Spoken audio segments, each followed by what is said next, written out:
ఒక దర్శకుడికి ఒక్క cinema flop అనేది అయితే అతని పరిస్థితి అజమ్య ఘోషరంగా మారిపోతుంది.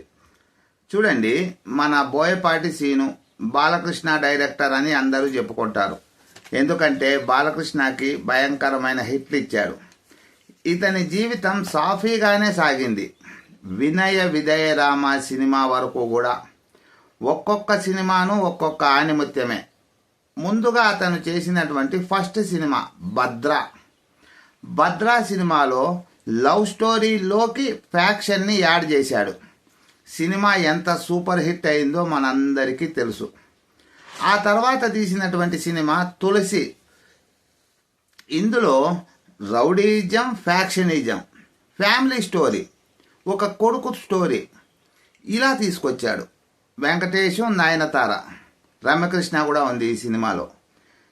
ఈ సినిమా ఎంత పెద్ద హిట్ అయిందో కూడా మనందరికీ తెలుసు.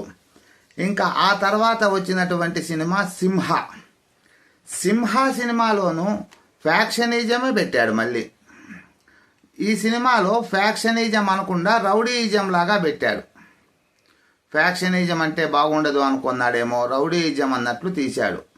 అంటే మన బోయపాటి సీను తీసినటువంటి 3 సినిమాలు కూడా దాదాపుగా ఫ్యాక్షనిజం సినిమాలే. సింహ సినిమా అనేది అసలు ఎంత పెద్ద హిట్ అయింది, అతని జీవితానికి ఎంత పెద్ద టర్న్ ఇచ్చింది అన్నది మనందరికీ తెలుసు. బాలకృష్ణని కూడాను సరికొత్త లుక్లో చూపించాడు. బాలకృష్ణ ఇలాగే ఉండాలేమో అన్నంత అందంగా చూపించాడు. భలే కుదిరిచ్చాడు బాలకృష్ణకి లుక్కు. నరసింహనాయుడు సినిమా తర్వాత అంత పెద్ద హిట్ అయినటువంటి సినిమా సింహ. ఇంకా ఆ తర్వాత తీసుకుంటే అతను తీసినటువంటి సినిమా దమ్ము. ఈ దమ్ము సినిమా యావరేజ్గా నిలిచింది, ఫ్లాప్ అయితే కాలేదు. ఇది కూడా యావరేజ్గానే నిలిచింది. దమ్ము సినిమాలో హీరోని ఒక చేతగాని వాడిలాగా చూపించాడు. హీరో ఎదురుగుండానే హత్యలు జరుగుతూ ఉంటాయి, కానీ హీరో రియాక్ట్ కాడు.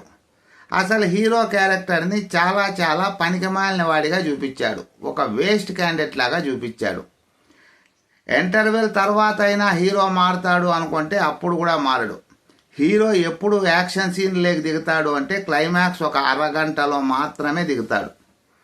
ఈ అరగంట సేపు మాత్రమే ఈ సినిమా బాగుంది. అయినా కూడాను యావరేజ్గా నిలిచింది. పెట్టిన పెట్టుబడికి ఒక 10 రూపాయలు 20 రూపాయలు లాభాలు వచ్చాయి ప్రతి ఒక్కరికి. దమ్ము సినిమా కూడా. ఆ తర్వాత ఈయన తీసినటువంటి సినిమా లెజెండ్. ఈ సినిమా గురించి ఎంత మాట్లాడుకున్నా తక్కువే. 1056 రోజుల ఏమో ఆడింది, ఫిగర్ మర్చిపోయాను. 1000 రోజులు ఆడడమే గొప్ప అనుకుంటే 1000 పైన కూడా ఇంకా కొన్ని రోజులు ఆడింది. అంత గొప్ప సినిమా లెజెండ్ సినిమాతో జగపతి బాబుకి కొత్త జీవితం దక్కింది. ఇప్పుడు జగపతి బాబు 10 సినిమాలు ఒకే సంవత్సరంలో 20 సినిమాలు నటిస్తున్నాడు అంటే కారణం లెజెండ్ సినిమానే. బాలకృష్ణతో పాటు నటించినటువంటి ఆ లెజెండ్ సినిమా అనేది మన జగపతి బాబుకి కొత్త లైఫ్ ఇచ్చింది. అంత సూపర్ సినిమా అది. ఇంకా లెజెండ్ సినిమా తర్వాత సరైనోడు సినిమా. మళ్ళీ ఇది కూడా భయంకరమైన యాక్షన్ స్టోరీనే. ఇది కూడాను చాలా చాలా బాగా వచ్చింది. అల్లు అర్జున్కు కూడా ఒక హిట్ పడింది.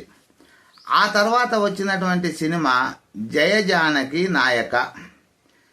ఈ సినిమా అయితే భలే బాగుంది. కాకపోతే అతను ఎవరు, బెల్లంకొండ సాయి శ్రీనివాస్. ఇతను అంత పెద్ద హీరో కాదనమాట. ఈ సినిమా కనుక ఏ జూనియర్ ఎన్టీఆర్కో లేకపోతే ఏ అల్లు అర్జున్కో ఇటువంటి వాళ్లకు కనుక పడి ఉంటే ఒక 300-400 కోట్లు కలెక్షన్లు చేసేది. అంత సూపర్ సినిమా అది. ఆ తర్వాత ఈయన జీవితంలో చేసినటువంటి మొదటి తప్పు వినయ విధేయ రామ. ఈ సినిమా తీసుకున్నాడు. ఈ సినిమాలో ప్రతి సీను ఓవర్ అనిపిస్తుంది. ఎక్కడా స్టోరీకి సంబంధం ఉండదు. ఎడిటింగ్ వర్క్ కూడాను చాలా చాలా దరిద్రంగా ఉంది. ఆ సినిమాకి ఎడిటర్ ఎవరో కానీ చేతులెత్తి దండం పెట్టవచ్చు. ఈ సినిమా ఆయన జీవితంలో మొట్టమొదటి డిజాస్టర్గా నిలిచింది. నేను మీకు వీడియో స్టార్టింగ్లో చెప్పాను కదా, ఒక్క సినిమా మనిషి జీవితాన్నే మార్చేస్తుంది అని. ఈ వినయ విధేయ రామ సినిమా తర్వాత ఆయన లైఫ్ అనేది పూర్తి అట్టడుగు స్థాయికి పడిపోయింది. చెత్త డైరెక్టర్ అనే పేరు కూడా తెచ్చుకున్నాడు. ఆ తర్వాత ఈయనకు వచ్చినటువంటి సినిమా అఖండ. మళ్ళీ బాలకృష్ణ ఈయనకి లైఫ్ ఇచ్చాడు అనే చెప్పుకోవచ్చు, లేదా ఈయన మంచి హిట్ బాలకృష్ణకి ఇచ్చాడు అని కూడా చెప్పుకోవచ్చు. అఖండ సినిమా కూడాను చాలా విజయం సాధించింది. అఖండ సినిమా గురించి ప్రతి ఒక్కరికి తెలుసు. అఖండ సినిమా తర్వాత మళ్ళీ ఇతను తీసినటువంటి సినిమా స్కంద. స్కంద సినిమా గురించి మనం మాట్లాడాలి అంటే ఏముండదు మాట్లాడడానికి. మరీ ఓవర్కి వెళ్ళిపోయాడు. ఎంత ఓవర్కి వెళ్ళిపోయాడు అంటే, ఒక సామాన్యుడు ముఖ్యమంత్రి ఇంట్లోకి దూరి ఈయన ఫైటింగ్లు చేస్తూ ఉంటాడు. అంటే ముఖ్యమంత్రి ఇల్లు అంటే అంత చీప్గా కనపడింది ఈయనకి, బోయపాటి సీనుకి అనిపిస్తుంది. పోని ఇంత పవర్ఫుల్గా చూపించాడు హీరోని, చాలా బాగా చూపించాడు అనుకుంటే, క్లైమాక్స్ వచ్చేతలకి హీరో దెబ్బలు తిని కిందకి పడిపోతాడు. అక్కడ ఇంకా సినిమా ఎత్తిపోయింది.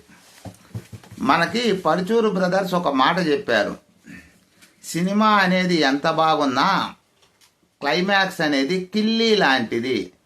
ఫుల్ మీల్స్ తిన్నా కూడా లాస్ట్లో కిల్లీ ఉంటేనే బాగుంటుంది. మనకు క్లైమాక్స్ అనేది కిల్లీ లాంటిది అని ఆయన వివరంగా చెప్పాడు. ఈ స్కంద సినిమాలో ఆ కిల్లీ అనేది ఘాట్ ఎక్కువైపోయింది. అంతవరకు అంత పవర్ఫుల్గా చూపించినటువంటి హీరో రామ్ని క్లైమాక్స్లో పండబెట్టేస్తాడు. విలన్ ఏదో దెబ్బ కొడతారు, కిందికి పడిపోతాడు. అప్పుడు సింగిల్ హీరో కాదు, డబుల్ యాక్షన్ ఈ సినిమాలో అని రెండో రామని చూపిస్తారు. అంటే డబుల్ యాక్టింగ్ రోల్లో ఉన్నాడు ఇంకొక రాము అని చూపించే క్లైమాక్స్ కావాలా ఈయనకి అనిపించింది ప్రేక్షకులకి. క్లైమాక్స్ వరకు కూడా వాళ్ళది డబుల్ యాక్షన్ అని ఎక్కడా చూపించాడు. అంత దరిద్రంగా తీశాడు స్కంద. ఆ తర్వాత మళ్ళీ అఖండ 2 వచ్చింది. మీ అందరికీ తెలిసిన విషయమే. అఖండ 2 సినిమా అనేది డబ్బులు ఎక్కువ కలెక్షన్ చేయకపోవచ్చు, కానీ అది కొన్ని కుట్రల వల్ల, కొంతమంది శత్రువులు చేసినటువంటి చెడ్డ ప్రచారం వల్ల ఓటీటీలో ఎంత ఘన విజయం సాధించింది, దేశభక్తి విషయంలో ఎంతమందితో ప్రశంసలు అందుకుంది అన్నది మనందరికీ తెలుసు. నేను ఎందుకు ఇంత లీస్ట్ చెప్పాను బోయపాటి సీనుది అంటే, వినయ విధేయ సినిమా, రామ సినిమా ముందు వరకు కూడా ఎలా వెలిగిపోయిన వ్యక్తో ఆయన. వినయ విధేయ రామ సినిమా తర్వాత అఖండ సినిమా తప్పితే హిట్టే లేకోకుండా పోయింది. ఒక్క సినిమా ఎంత కుంగదీస్తుందో చూడండి దర్శకుడిని. ఈ బోయపాటి సీను గురించి, ఆయన సినిమాల గురించి మీ అభిప్రాయం ఏమిటి మిత్రులారా?